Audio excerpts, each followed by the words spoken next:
Hi tears, எல்லாருக்கும் வணக்கம். எல்லாம் எப்படி இருக்கீங்க? நல்லா இருக்கீங்களா? ரொம்ப நாளா வீடியோ போட முடியல, சாரி. இனிமே தொடர்ந்து வீடியோ போடுறதுக்கு ட்ரை பண்றேன். ஓகே, வாங்க வீடியோக்குள்ள போலாம்.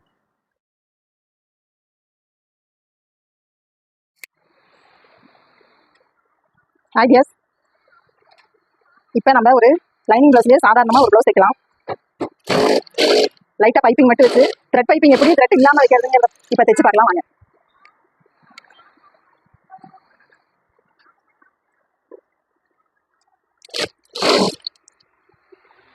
முதல்ல லைனிங் வச்சு அவுட்டிங் எல்லாம் அடிச்சுக்கலாம். இதை பாஸ் பண்ணிட்டு லைனிங் வச்சு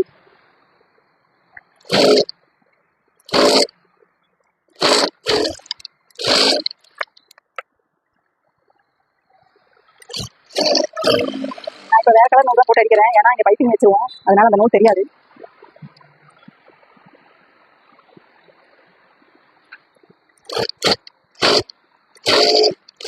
சீனிலேயே நம்ம ஒரு 10 பாயிண்ட் வைக்கணும்னா போதும். கழுத்துக்கும் கைக்கும் த்ரெட் பைப்பிங் த்ரெட் இல்லாமல் எப்படி வைக்கிறது அப்படிங்கிறத இப்போ அந்த மாதிரி தான் நம்ம இப்போ தைக்க போகிறோம்.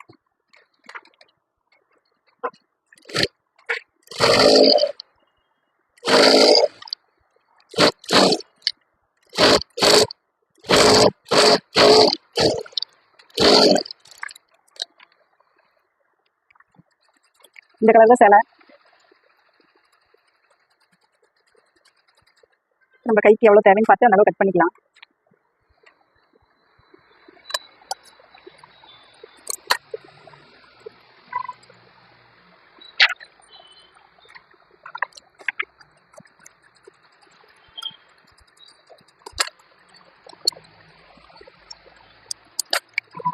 ரெண்டு கைக்குமே சேர்ந்து இவ்வளோ தான் போதும்.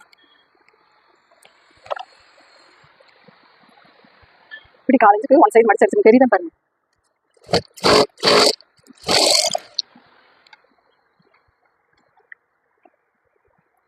இதுக்கு ஸ்ட்ரைட் கைக்கு மட்டும் ஸ்ட்ரைட் பீஸ் கட் பண்ணி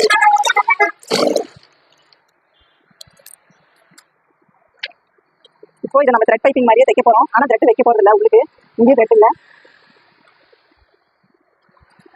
ஃபஸ்ட்டு நம்ம கை தைச்சு படிமான தையல் போட்டோம்ல, அதே தையல்ல ஓரத்துலேயே பைப்பிங் துணி மட்டும் கொஞ்சம் ஒரு 4 இன்ச் வெளியே வர மாதிரி வச்சு இதே ஓரத்துலேயே நம்ம தையல் போடணும். பாருங்க,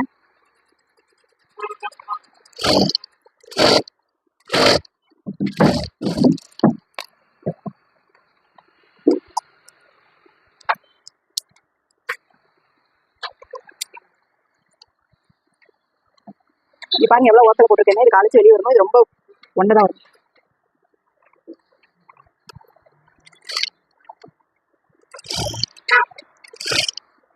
பொறுமையாக போடுங்க, ஒரே நேர் கூட போடணும். இல்லைன்னா ஒரு பக்கம் நம்ம இந்த தையல் போடுற எவ்வளோ பைப்பிங் நம்மளுக்கு பின்னாடி வேணுமோ அந்த அளவு தான் தையல் போடணும். இந்த தையல் எவ்வளோ போடுறோமோ அதே அளவு பைப்பிங் வந்துடும். ஒரு பக்கம் எச்சு கம்மியாக போட்டிங்கன்னா பைப்பிங்கும் ஒரு பக்கம் பெருசாக தெரியும், ஒரு பக்கம் சின்னதாக தெரியும். சரி, இப்படி மடக்கிக்கோங்க. மேல் பக்கம் மடக்கிட்டு பார்த்துக்கோங்க எவ்வளோ விட்டுருக்கேன்னு. இப்படி கொண்டு வந்து பார்த்துக்கோங்க எவ்வளோ மடக்கிருக்கேன் பாருங்க. திரும்ப அளவு கூட துணி இல்லை, ஒட்டி இது உள்பக்கம் வச்சு இவ்வளோதான். இந்த அளவில் தான் நான் தையல் போட்டேன், அதனால இதே அளவு நம்மளுக்கு பைப்பிங் வரும்.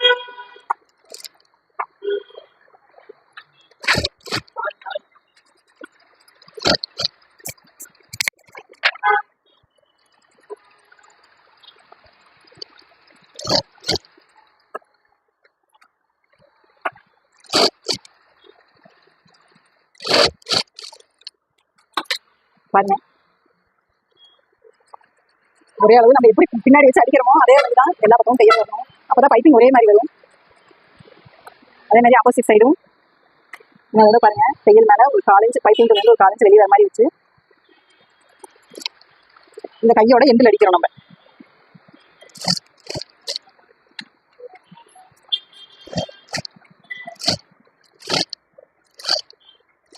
த்ரெட் பைப்பிங் வச்சோம்னா நம்ம குதிரை மாற்றி தான் ஆகணும். இது வந்து அப்படி இல்லை, குதிரை மாட்டாமையே நம்ம அடிச்சிடலாம்.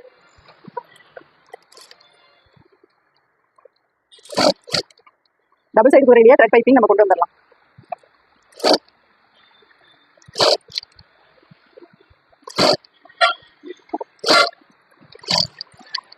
இது ரொம்ப ஈஸியான மெத்தட் தான். உங்களுக்கு கொஞ்சம் பைப்பிங் பெருசாக வேணும்னு நினைச்சீங்கன்னா ஃபர்ஸ்ட் பைப்பிங் துணி வச்சு அடிக்கிறப்ப அந்த துணி எஜ்ஜில் போடுறது இன்னும் கொஞ்சம் தள்ளி இன்னொரு பாயிண்ட் தள்ளி போட்டுட்டோம்னா நமக்கு இன்னொரு பைப்பிங் பெருசாக வந்துடும்.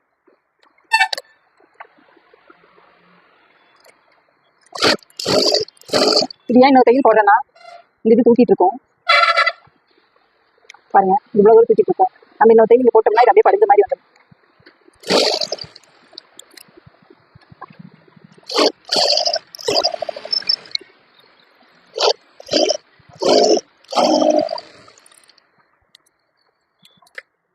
பாருங்க, உங்களுக்கு நல்லாவே தெரியும் பைப்பிங் எப்படி வந்திருக்குன்னு. இதை கண்டுபிடிக்கவே முடியாது யாருனாலையும். துணியில் வச்சு தைச்சாங்களா த்ரெட்டில் வச்சு தைச்சாங்களா அப்படின்னு கண்டுபிடிக்கவே முடியாது. சேம் அதே ப்ராசஸ் தான்.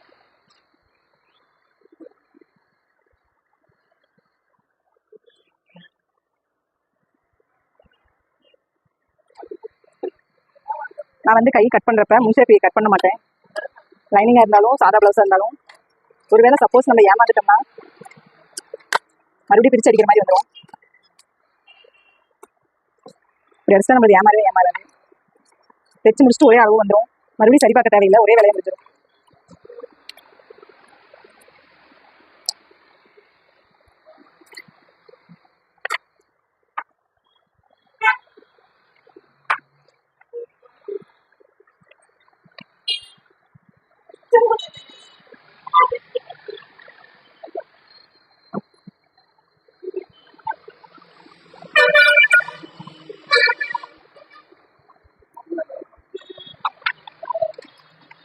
கஸ்டமர் கொண்டு வந்து கொடுத்தாங்கன்னா 1 மீட்டர் துணி வாங்கிக்கிங்க. ஏன்னா இப்பெல்லாம் அகல கம்மியானதான் வருது.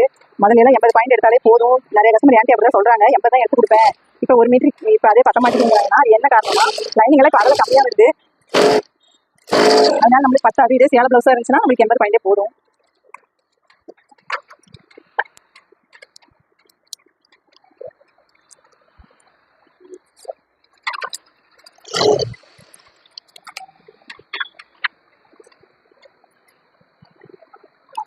படிமான தையல் ஃபர்ஸ்ட் போட்டுக்கங்க. இப்படி போட்டிங்கன்னா தான் நீட்டாக இருக்கும்.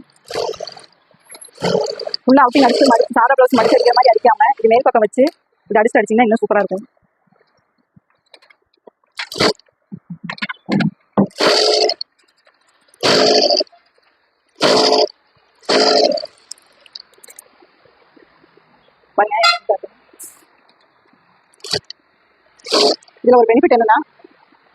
இதுல ஒரு பெனிஃபிட் என்னன்னா அப்படியே மடிச்சிருச்சிங்கன்னா 2 4 அப்புறம் சின்னதாக ஒரு காலேஜ் படிக்கிறதுனால 6 இன்ச்சு துணி வந்துடும். இது வந்து 2 துணி தான் வரும். ஒன்று இப்படி அடிக்கிறோம், ஒன்று திருப்பி அடிக்கிறோம். ரொம்ப அழுந்தாமையும் இருக்கும், நீட்டாகவும் இருக்கும்.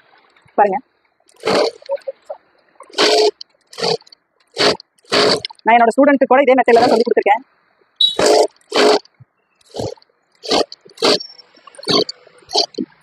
ஒருவேளை லைனிங் துணி உங்களுக்கு ஹைட் 10 அப்படின்னா லைனிங் துணி வச்சுட்டு மேல் துணி மட்டும் கொஞ்சம் எக்ஸ்ட்ரா எடுத்து அதுக்கு வேற வழி இல்லை. கொஞ்சம் 10 நம்ம கொஞ்சமா உள்ள கொடுத்து திருப்பி அடிச்சுக்கலாம். இல்லை சுத்தமாவே 10 அந்த லென்த்துக்கு அப்படின்னா அதுக்கு மடிச்சு அடிச்சு ஆகணும், வேற வழியே இல்லை.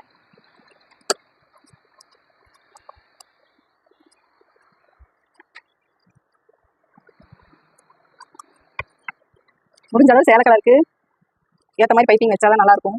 ஒருவேளை சேலை கலர் நம்மளுக்கு வெளியே கிடைக்கும், ஒருவேளை கிடைக்கலனா மட்டும் நீங்க சேலையிலேருந்து கட் பண்ணிக்கிங்க. அப்படியே கட் பண்ணாலும் அதிகமாக கட் பண்ண வேண்டாம். ஒரு 10 இன்ச்சு கட் பண்ணிங்கன்னா போதும். கழுத்துக்கு இதுக்கும் போக கொஞ்சம் மீதியாக வரும். ஆனால் அது கம்மியாக கட் பண்ணிங்கன்னா நம்ம கிராஸ் பீஸ் எல்லாம் அதில் வெட்ட முடியாது, ரொம்ப ஜாயிண்ட் வரும். அப்புறம் பைப்பிங் வந்து நம்மளுக்கு நல்லா இருக்காது. அந்த ஜாயிண்ட் எடுத்துக்கலாம் தூக்கிட்டு வரும்.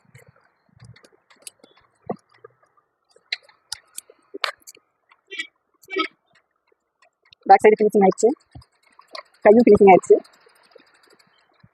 இப்போ ஃப்ரெண்டு எப்பவுமே கழுத்து அடிக்கிறப்ப அடிச்சுட்டு திருப்பாதீங்க.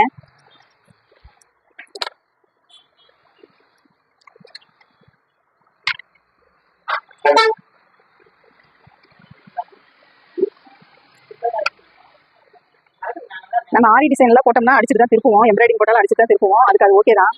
ஏன்னா அது வந்து நம்மளுக்கு அந்த கழுத்து வந்து லூஸ் கொடுக்காது. இந்த சாதா ப்ளவுஸுங்கிறப்ப நீங்கள் கழுத்தை எப்பவுமே அடிச்சுட்டு திருப்பாருங்க. வச்சு அடிச்சுட்டு பைப்பிங்காக இருந்தாலும் கிராஸ் பீஸாக இருந்தாலும் இதை அடிச்சுட்டு அதுக்கப்புறம் கிராஸ் பீஸோ பைப்பிங்கோ எது வேணாலும் வச்சுக்கணும்.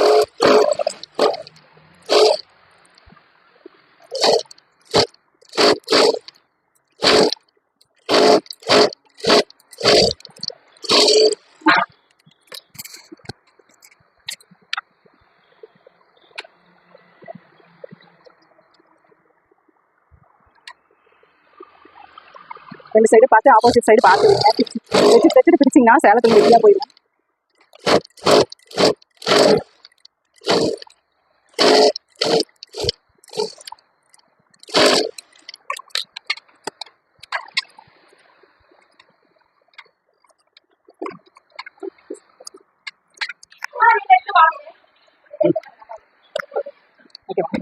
இப்போ பட்டிக்கு வச்சு அடிச்சுடுங்க.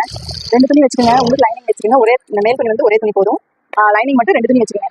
இப்படி 2 அடிச்சுட்டு இந்த பட்டி இப்படியே திருப்பி போட்டு மேல் துணி இப்படி போடுங்க.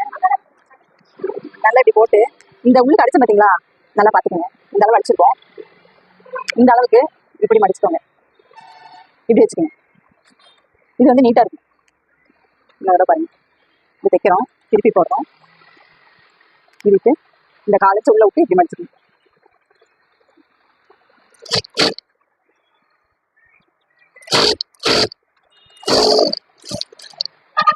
அதே மாதிரி இந்த பட்டி பாருங்க.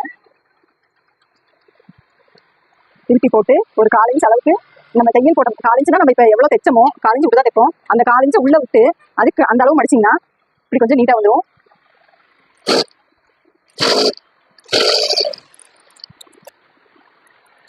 பாருங்க பட்டி எவ்வளோ நீட்டாக வந்திருக்குன்னு.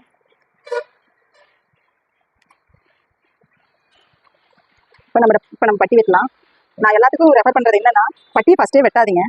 தைச்சு முடிச்சுட்டு இந்த மாதிரி இது எல்லாத்தையும் முடிச்சுட்டு அதுக்கப்புறம் லைனிங் வச்செல்லாம் தைச்சிட்டு கீழே மடிச்சு அடிச்சுட்டு அதுக்கப்புறம் நீங்கள் பட்டி அளவெடுத்து வெட்டினீங்கன்னா கரெக்டாக இருக்கும். இது ஏன் அப்படின்னா, காலங்காலமாக பட்டி வெட்டி தானே தைக்கிறோம். இப்போ மட்டும் ஏன் அப்படின்னா அதுக்காக இல்லை. என்னோட ஸ்டூடெண்ட்டுக்கு நான் சொல்லித்தரது இதுதான். ஃபஸ்ட்டு நீங்கள் ரஃபாக ஒரு துணி எடுத்து ஒரு பட்டிக்கான அளவுக்கு நம்ம எடுத்துக்கிட்டு அதை தைச்சு முடிச்சுட்டு இப்படி வச்சு நீங்கள் வெட்டுறப்ப உங்களுக்கு பட்டி கரெக்டாக வரும். அளவே மாறாது. ஒருவேளை பட்டி வெட்டிட்டோம்னா கொஞ்சம் எச்சா தைச்சிட்டோம், இல்லை கொஞ்சம் கம்மியாக தைச்சிட்டோம்னா எச்சு கம்மியாயிரும். இப்படி வெட்டி ஒரு ப்ளவுஸ் தைச்சு பாருங்க, சூப்பராக இருக்கும்.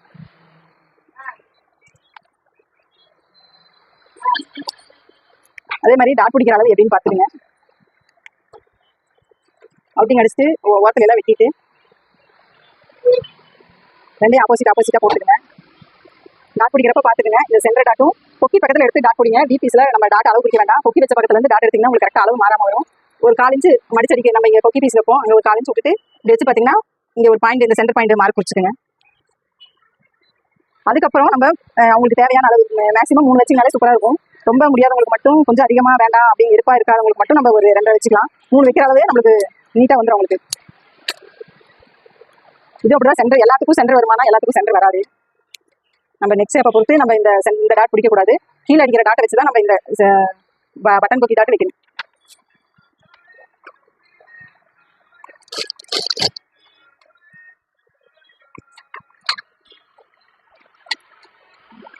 இந்த அளவு ப்ளவுஸை பார்த்து டாட் பிடிங்க. சில பேர் அவங்க மாதிரி வருதுன்னு சொல்லுவாங்க. அதுக்கு என்ன காரணம்னா இந்த டாட் தான் காரணம். இது நீங்கள் அகலப்படுத்த இங்கே நம்மளுக்கு நல்லா எடுப்பாக தெரியும். இல்லை ரொம்ப எடுப்பாக வேணா கம்மியாக வேணுங்கிறவங்களுக்கு நம்ம அகலத்தை குறைச்சிக்கணும். 2 இது போட்டாச்சு. 3ஆவது என்ன சொல்லுவோம், பேசிக்காக என்ன சொல்லுவோம்னா இப்படி 2 பிடிச்சிங்கன்னா அந்த பாயிண்ட் வர இடத்துல இது பிடிங்க அப்படின்னு சொல்லுவாங்க. இப்படி பிடிச்சாலும் கரெக்டாக தான் வரும். இருந்தாலும் நீங்கள் இந்த மெத்தடில் ஒரு தடவை பிடிச்சி பாருங்க. இந்த சென்டர் டாட் இப்படி பிடிச்சி இந்த கார்னரில் பிடிச்சி இப்படி பிடிச்சி பாருங்க ஒரு டாட்டு. ஆங்கோல் டாட் பிடிக்கிறப்ப 2 தையல் போட்டுக்கங்க. அதே மாதிரி சென்டர் டாட் பிடிக்கிறப்ப 2 தையல் போட்டுக்கங்க. நம்மளுக்கு அப்செட் சூப்பராக வரும் பாருங்க. பட்டி வைக்கிறப்ப நம்ம ஓவர்லாக் சில பேர் அடிப்பாங்க. இந்த மேலே அடிச்சு படிமான தையல் போடுவாங்க. இது வந்து நம்ம பிசுறு தெரியாமல் அடிச்சிடலாம். ஃபர்ஸ்ட் இந்த பக்கத்தை எடுத்துட்டு ஒரு தட்டை விட்டுருங்க. தைக்கிறப்ப இப்படி கொஞ்சம் ஒரு 1/4 இன்ச் அந்த கார்னர் வெளியே நீட்டி இருக்கிற மாதிரி வச்சிங்கன்னா உங்களுக்கு இப்படி நேராக வந்துடும்.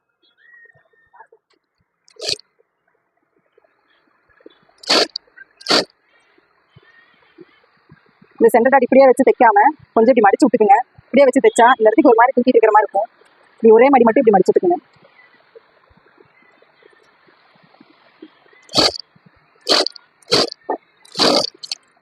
இது அப்படியே திருப்பி பிசுறு உள்ள பட்டிக்கு உள்ள விட்டுருங்க. உள்ள விட்டுட்டு இப்போ மேலே எவ்வளோ மடிச்சோமோ சேம் அதே அளவு மடிச்சு இழுத்து வச்சுறாதீங்க, தூக்கிட்டு வந்துடும். இப்படியே போட்டுங்க. எவ்வளோ மடிக்க முடியுதோ அவ்வளோ மட்டும் மடிச்சு இந்த நம்ம ஃபர்ஸ்ட் போட்ட தையல் தெரியும் அதை ஒட்டியோ இல்லை அது கொஞ்சம் கீழேயே போடுங்க. அது மேலேயே போடாதீங்க.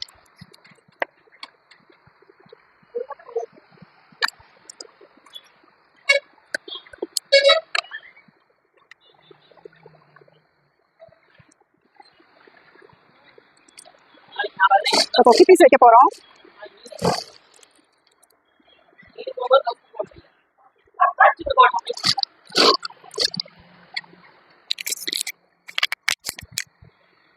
இங்கே கழுத்துக்கு வைக்கிறப்ப ஏன்னா நம்ம கொஞ்சம் இந்த கேவ் வெட்டுறப்ப நம்ம கொஞ்சம் டீப்பாக வெட்டுவோம். டீப்பானா கொஞ்சம் அகலப்படுத்தி வெட்டுவோம். அதனால நம்மளுக்கு இங்கே ஷோல்டரில் வந்து லூஸ் வரக்கு சான்ஸ் இருக்குது. இது வந்து கட்டிங் வீடியோ ஒன்று அடுத்த தடவை போடுவேன். அதில் உங்களுக்கு டீட்டெயிலாக சொல்லித்தரேன். இப்போ நம்ம இங்கே வச்சு நேருக்கு வச்சு தைக்கிறப்ப இந்த இடத்துக்கு மட்டும் ஒரு 2 பாயிண்ட் கொஞ்சம் உள்ள தள்ளி வச்சிருங்க.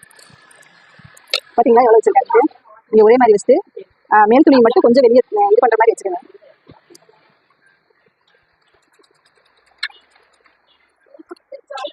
கொக்கி வச்சுக்கலாம். கொக்கி வைக்கிறப்ப பார்த்தீங்கன்னா பட்டி கொஞ்சம் பெருசாக வச்சா பட்டிக்கு சென்டரில் வச்சுருங்க. ஒவ்வொருத்தரும் சில பேருக்கு பட்டி சின்னதாக வரும்.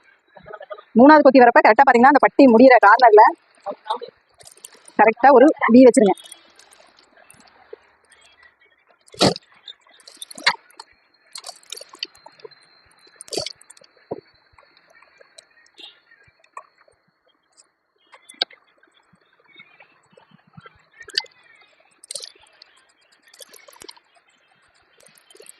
நம்ம எல்லாம் தைக்கிறப்ப ஃபர்ஸ்ட் கொக்கி வந்து ஒரு 4 இன்ச் விட்டு தான் வைப்போம். ஏன்னா நம்ம கிளாஸ் பீஸோ பைப்பிங்கோ வைக்கிறதுக்கு நம்மளுக்கு அந்த ஸ்பேஸ் வேணும். பார்த்தீங்களா வி எப்படி வச்சிருக்கோம். கரெக்டாக இந்த முடிகிற இடத்துல இருந்து வி வச்சு இந்த முடிகிற இடத்துல இருந்து அதுக்கு இந்த இடத்துக்கு போட்டு அதுக்கு மேலே வி போகிற மாதிரி வச்சிங்கன்னா நம்ம இங்கே கொக்கி விட்டு போடுறப்ப நம்மளுக்கு அந்த முன் ஷேப் கரெக்டாக வரும்.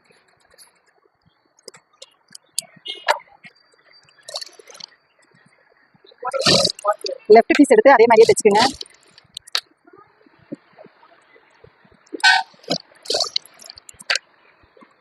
நான் சொன்ன மாதிரி இந்த 2 டாட்டுக்கு சென்டரில் பிடிக்காம சென்டர் டாட்டில் மட்டும் அந்த கார்னரை கரெக்டாக கார்னர் மேட்ச் பண்ணி தேய்ச்சி பாருங்க. இந்த துணி இப்படி போகவோ இல்லை இப்படி வரவோ கூடாது. கரெக்டாக இப்படி 2 ஒரே அளவு இருக்கிற மாதிரி தேய்ச்சி பாருங்க.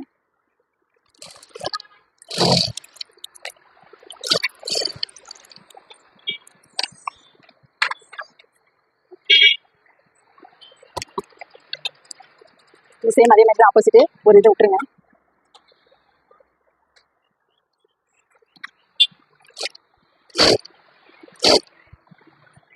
இதுதான் அந்த பீஸ் தைக்கிறப்ப உங்களுக்கு தெரிஞ்சிருக்காது. இது வந்து இது இப்படியே வச்சு தைக்காதீங்க. இப்படியே வச்சு தைக்கிற இப்படி நேர்மையாக வச்சு தைக்கிறப்ப இங்கே கொஞ்சம் இழுத்து பிடிச்ச மாதிரி இருக்கும். நீங்கள் அது எப்படி இருக்கோ அப்படியே விட்டு அதே இதெல்லாம் மடிச்சு விட்டிங்கன்னா போதும்.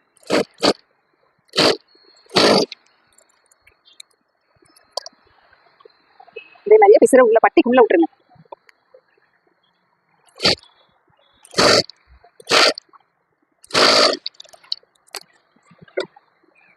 இங்கே கிராஸ் வரும்.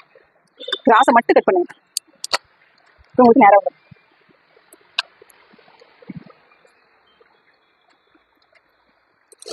பிபிஸ் எப்படி தைக்கணுமோ அதே மாதிரி காலேஜ் வச்சு தைச்சிட்டு கரெக்டாக கழுத்து எந்துக்கிட்ட வரப்ப ஒரு 2 பாயிண்ட் உள்ள தள்ளி வச்சுக்கணும்.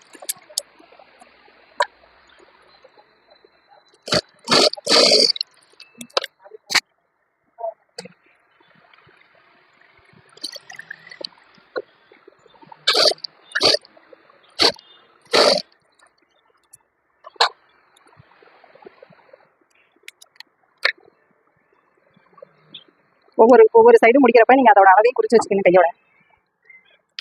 அதே மாதிரி 2 முடிச்சதுக்கப்புறம் 2 கழுத்து ஒரே அளவு இருக்கான்னு செக் பண்ணிக்கோங்க.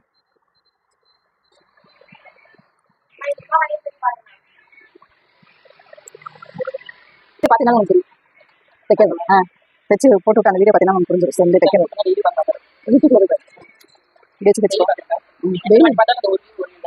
அது சரி உனக்கு புரியுன்னு சொல்கிறேன். இந்த அளவு அடிச்சுக்கோ. இந்த அளவு அடிச்சுட்டு அப்படியே திருப்பி போட்டு இந்த காலேஜ் உள்ள விட்டு இப்படி மாதிரி காலேஜில் இந்த தைச்ச அளவு உள்ள விட்டுட்டு அப்படி அடி. ஓகே இது நம்மளுக்கு கரெக்டாக இருக்குது. பிசரை மட்டும் வெட்டிக்கலாம். பேக் சைடு எடுத்துக்கலாம். இந்த டாட் வந்து எல்லாரும் சொல்லி தரது என்னன்னா ஷோல்டருக்கு சென்டர் பிடிங்கன்னு. ஆனால் அது வந்து பேசிக்கான ப்ளவுஸ் தான் கரெக்டாக இருக்கும். இதே போட் நெக் வச்சோம்னா நம்மளுக்கு போட் நெக் இந்த அளவு வரும், ஷோல்டர் இந்த அளவுக்கு வந்துடும். அப்போ ஷோல்டர் சென்டர் பிடிச்சிங்கன்னா கரெக்டாக வராது. அதை நல்லா புரிஞ்சுக்கங்க. நிறைய டவுட் இது நிறைய ஸ்டூடெண்ட் என்கிட்ட கேட்டிருக்காங்க. இந்த சாதா ப்ளவுஸுக்கு ஷோல்டர் வந்து கரெக்ட் சென்டரை வச்சு பிடிச்சிக்கலாம். இதே வந்து போட் நெக் நீங்கள் தைச்சிங்கன்னா ஷோல்டர் சென்டர் பிடிக்கக்கூடாது.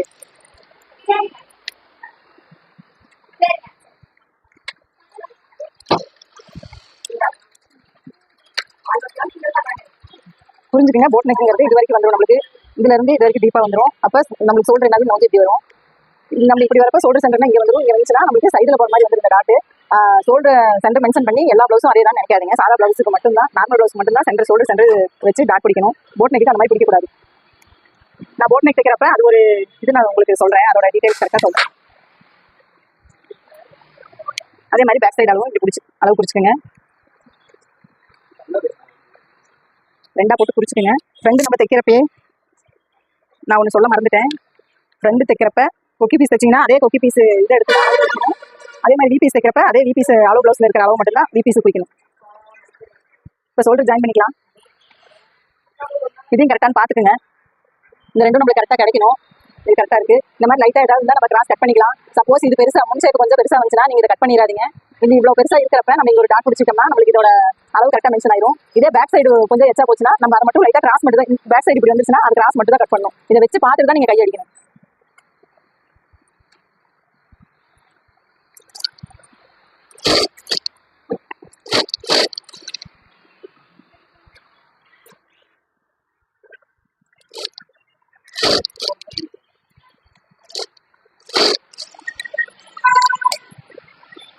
ஓவர்லாக் சீன ப்ளவுஸ்லாம் கம்பல்சரி ஓவர்லாக் போட்டுருங்க. பார்த்துங்க இது கரெக்டாக வச்சிருக்கமா, ஷோல்டர் கரெக்டாக ஜாயின் பண்ணியிருக்கமான்னு பார்த்துக்குங்க. ஏதாவது கொஞ்சம் எச்சு கம்மி கிராஸ் அப்படியெல்லாம் இருந்துச்சுன்னா இதை ஃபஸ்ட்டே சரி பண்ணிக்கோங்க. இப்போ ஷோல்டர் சென்டர் கரெக்டாக பிடிச்சி இந்த ரெண்டையும் பிடிச்சி பார்த்தீங்கன்னா நம்மளுக்கு அளவு கரெக்டாக வந்துடும். இப்போ என்ன பண்ணணும்னா இங்கே மட்டும் நம்ம லைட்டாக கிராஸ் கட் பண்ணிக்கணும்.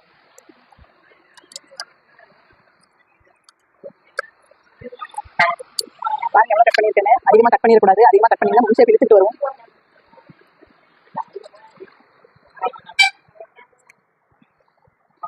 அதே மாதிரி இந்த சைடு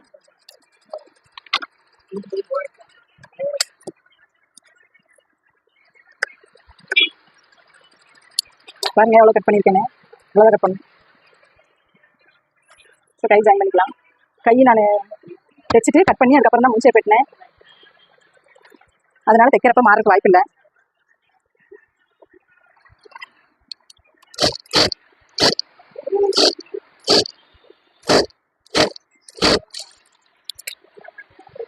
கையில ஆம்கோல் தையல் போடுறப்ப கம்பல்சரி 2 போட்டுக்குங்க. 2 போட்டிங்கன்னா தான் கொஞ்சம் பிரிஞ்சு வராது. ஒன்று நிறைய ப்ளவுஸ் பார்த்தீங்கன்னா நானே பார்த்துருக்கேன். நிறைய கஸ்டமர் அளவு ப்ளவுஸ் கொடுக்குறப்ப அதில் ஒவ்வொரு தையல் தான் போட்டிருக்கும். அதே போதும் தான். ஆனால் மறுபடியும் என்னன்னா அவங்க ஒரு தையல் போட்டு பிரிஞ்சுச்சுன்னா ஒன்று அவங்க போடுற நேரத்துக்கு எதுவும் பண்ண முடியாது. எங்கேயாவது போகணும்னு கிளம்புறப்ப ஒரு மாதிரியா ஃபீல் பண்ணுவாங்க. ரெண்டாவது பிரச்சனை என்னன்னா நம்ம அப்பதான் தைச்சிட்டு இருப்போம். முக்கியமானது உடனே கொண்டு வந்து எனக்கு இப்பயே போட்டுட்டாங்க நிற்பாங்க. நம்மளால நம்ம பண்ண தப்பு நம்மள சரி பண்ணி கொடுக்கணும். இருந்தாலும் நம்மளோட வேலையும் இருக்கு இல்லையா, அதை விட்டுட்டு நம்ம டக்குன்னு இது பண்ண முடியாது இல்லையா. அதனால நம்ம ஃபர்ஸ்ட் 2 தையல் போட்டு நீட்டா தைச்சு கொடுத்துருங்க. அதே மாதிரி தான் கொக்கி வைக்கிறப்பையும் 2 நூல்ல வைக்காம 4 நூல்ல வைங்க. 4 நூல்ல வச்சிங்கன்னா 3 குத்து 2 குத்துன்னு கணக்கு இல்லாம அந்த கொக்கி ஃபுல்லா ரவுண்ட் வர வரைக்கும் நீங்க எத்தனை சுத்து போட்டு அதை பண்ண முடியுமோ அந்த அளவுக்கு நீங்க நீட்டா பண்ணி கொடுத்துருங்க.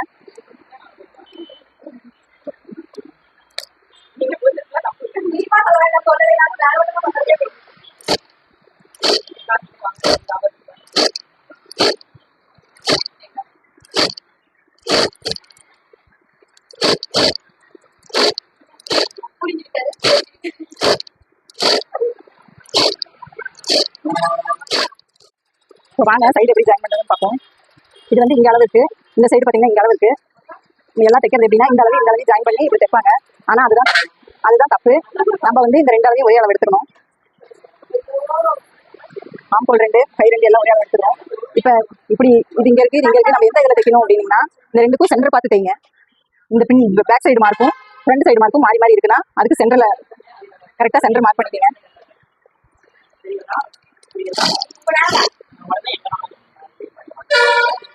ஆம்கோல் கரெக்டா இது பண்ணி அந்த மாதிரி குறிச்சோனையும் ஆம்கோல் அளவு மேல் பக்கம் துணி வச்சு எடுக்காதீங்க. திருப்பிக்கிங்க. துணி அளவு துணியை திருப்பிட்டு அதே நேர் இதை எடுத்து வச்சு ஆம்கோல் மார்க் பண்ணிக்கோங்க. இதை வச்சு எந்த இடத்துக்கு மார்க் வருதுன்னு பார்த்துட்டு அதே இதில் கொக்கி பீஸ் இது ஒரே அளவு வருதாங்க இதே செக் பண்ணிக்கோங்க. 2யும் செக் பண்ணிக்கிட்டீங்கன்னா தான் நம்ம தைக்கிறது அவங்களுக்கு அப்படியே பர்ஃபெக்டாக இருக்கும். நம்மளுக்கு ஆல்ட்ரேஷனுக்கே வரமாட்டாங்க.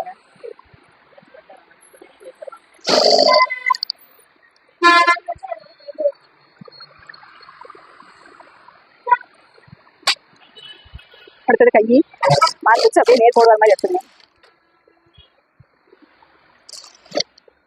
பக்கமாக ஒரு 2 கை போட்டுடுங்க. யார் எப்படி அளவு ப்ளவுஸ் கொடுத்தாலும் நீங்க இந்த மெத்தட்ல தைச்சு பாருங்க. அடுத்த தடவை உங்களுக்கு ப்ளவுஸ் கொடுத்த வரப்ப நீங்க தைச்சது தான் அளவு ப்ளவுஸ் கொண்டு வருவாங்க அவங்க.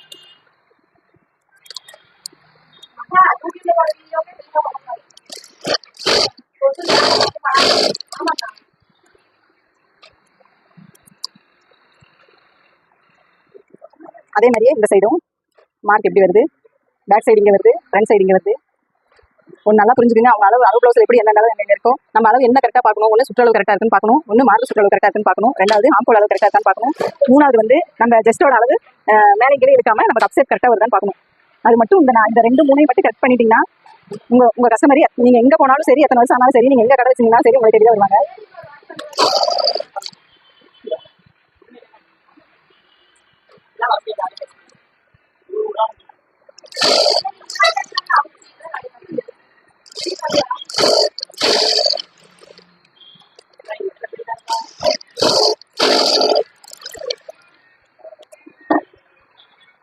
இதை மட்டும் கட் பண்ணிட்டாங்கக்கா. பாருங்க நம்ம ஸ்டூடெண்ட்டுக்கு நான் இதே மாதிரி தான் சொல்லி தரேன். அடிச்சுட்டு கொஞ்சம் அடிச்சுட்டு உள்ள காலேஜ் உள்ள விட்டு அடிக்க சொல்லி தந்திருக்கேன். அவங்களும் முதல்லயே வெட்ட மாட்டாங்க. அவங்க வெட்டி கொடுக்க மாட்டேன் நான். இப்படி அடிச்சு முடிச்சுட்டு பட்டி வெட்ட சொல்லுவேன். அளவு ப்ளவுஸ்.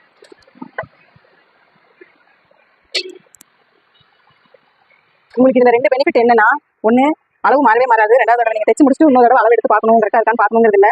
ரெண்டாவது வந்து நீங்க தைக்கிறப்ப எச்சு கம்மியா ஒருவேளை ஒரு 4 இன்ச்சு ஒரு 6 இன்ச்சு வித்தியாசத்துல தைச்சிங்கன்னா கூட அதுவும் மாறக்கு வாய்ப்பு இல்லை.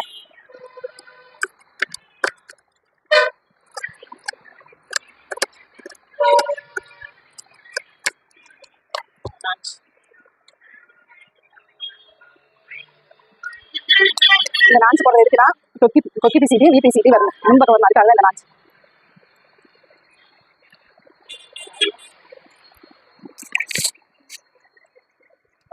இது ஓவர்லாக் போட்டலாம். ஒரு அளவு கரெக்டாக இருக்கான்னு பார்த்துக்கலாம். கரெக்டாக வந்து பாருங்க. ஒன்றும் புரியலனா கை இப்படி வைக்கிறோம், இப்படி வச்சு பார்க்கலாம். இது அப்படியே இப்படி திருப்பி போட்டு தைக்கிறோம். இதுதான் மெத்தட். வேறு எதுவுமே யோசிக்காது. கை எந்த பக்கம் வரல அப்படின்னு தெரிஞ்சுனாலே இப்படி வச்சு பாரு. இப்படி தான் நமக்கு வைக்க தெரியுது. கை இப்படி வரணும். நம்ம என்ன பண்ணணும்? ஒன்றுமே இல்லை, அப்படியே மேலே தூக்கி போட்டு தைக்க வேண்டியது.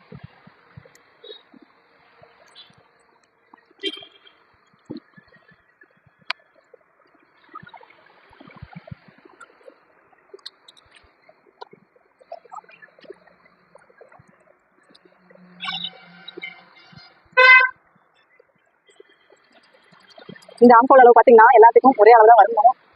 இது ஒரு இன்ச்சு அரை இன்ச்சு 4 இன்ச்சு வரைக்கும் பெரிய வித்தியாசம் தெரியாது. அதுக்கு மேலே போகாத பார்த்துக்குங்க. பாருங்க எல்லாமே நீட்டாக வந்துடும்.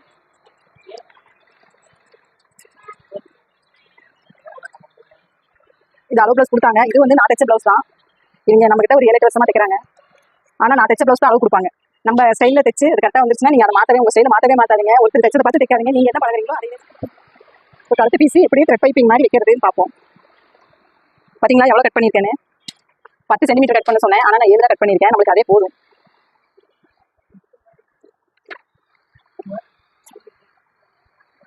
இதுக்கும் கம்மியாக கட் பண்ணால் நம்மளுக்கு கிராஸ் பீஸ் வைக்கிறது ரொம்ப விட்டு வந்துடும். நிறையா ஜாயின் போடுற மாதிரி வரும். சேலையோட கழுத்து நெக்கோட லுக்கவே மாற்றிடும். நல்லா இருக்காது. இதோட அதிகமாக கட் பண்ணிங்கனாலும் வேஸ்ட்டு. அவங்களுக்கு சேலையோட லென்த் குறைஞ்சிரும்.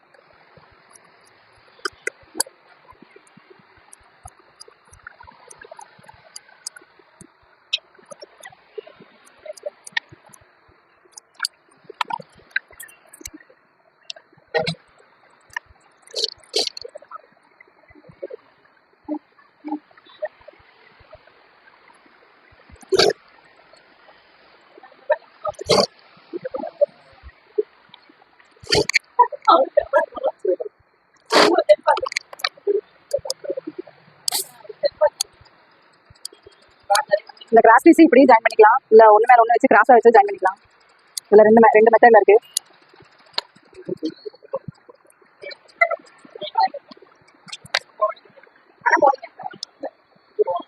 ஒன் சைடு மடிச்சு வச்சுக்கலாம்.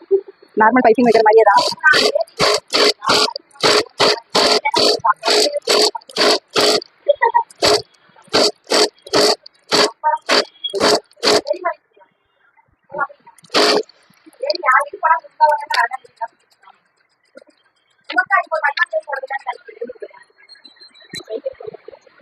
இப்போ நம்ம என்ன வெட்டுறது எப்படின்னா, நம்ம காலேஜ் விட்டு தான் வெட்டிப்போம். கழுத்து பீஸ் கிராஸ் பீஸ் வச்சு அடிக்கிற அளவுக்கு. அதே மாதிரியே நம்ம கொஞ்சம் காலேஜ் வெளியே விட்டு இதுவும் காலேஜ் வச்சு அடிச்சிடுவோம். நம்ம எப்பவும் போலயே அடிச்சுக்குவோம். அதுக்கு மட்டும் அப்படி அடிச்சிங்களே, இதுக்கு மட்டும் இப்படி அடிக்கிறீங்களே அப்படின்னு நினைக்காதீங்க.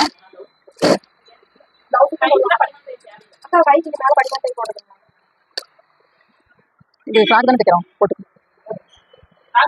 ஃப்ராக்குக்கு சுடிதாருக்கெல்லாம் போடணும். ப்ளவுஸுக்கு மட்டும் தான் போடக்கூடாது.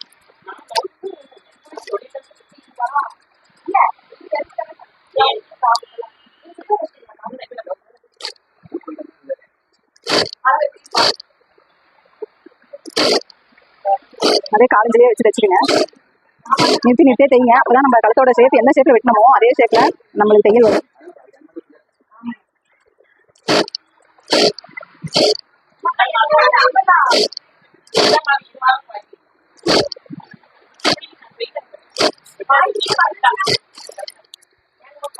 எல்லாம் ஒரே அளவு தைங்க. அப்பதான் கழுத்து ஷேப் வெட்டின மாதிரியே வரும். நம்ம என்ன ஷேப்ல வெட்டணுமோ அதே மாதிரியே வரும். வெட்டுறது மட்டும் கரெக்டா இல்லாம தைக்கிறதும் கரெக்டா கொண்டு வந்தாதான் கழுத்து ஷேப் கரெக்டா வரும் நம்மளுக்கு. இதை கம்பல்சரி வெட்டிக்கிங்க.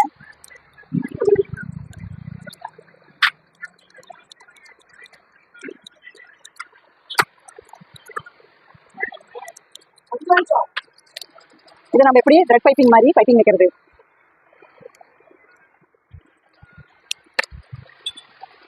பார்த்துக்கங்க, உள்ள விட்டுக்குங்க.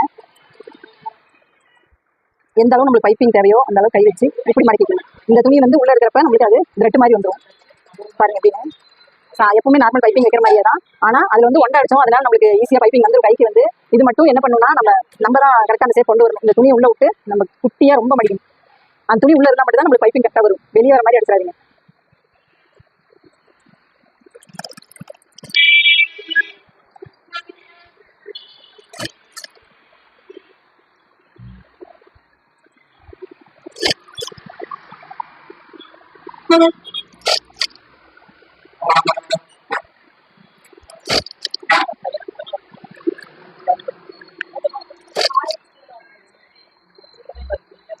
பாருங்க, ரொம்ப பொறுமையா அடிங்க. எல்லாம் ஒரே அளவு அப்படியே நேர் கோட்டில் வர மாதிரி குட்டியா மடிச்சு ஒரே மாதிரி பொறுமையா அடிங்க. ஒவ்வொரு இன்ச்சு கடிச்சாலும் சரி பொறுமையா அடிங்க.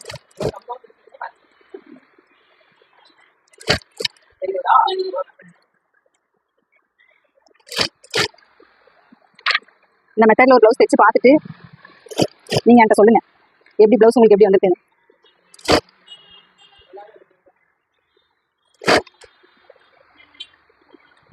நம்மளுக்குன்னு ஒரு ஸ்டைல வச்சுக்கோங்க. யாருக்காகவும் மாத்தாதீங்க. உங்க ஸ்டைலே நீங்க தைங்க. ஒவ்வொருத்தரா பார்த்து மாத்தி நம்ம ஒருத்தரை பார்த்து நம்ம அவங்க பின்னாடி போக ஆரம்பிச்சோம்னா நம்ம இன்னொருத்தரை பார்த்து மறுபடியும் போவோம். இப்படியே போயிட்டே இருந்தோம்னா நம்மளுக்குன்னு ஒரு ஸ்டைலே இருக்காது. நம்மளுக்குன்னு ஒரு ஸ்டைல நீங்க அமைச்சுக்கோங்க. அதே வழியில போயிருங்க. உங்களுக்கு யார் எப்படி ப்ளவுஸ் கொடுத்தாலும் நீங்க உங்க ஸ்டைலே தைச்சு கொடுங்க.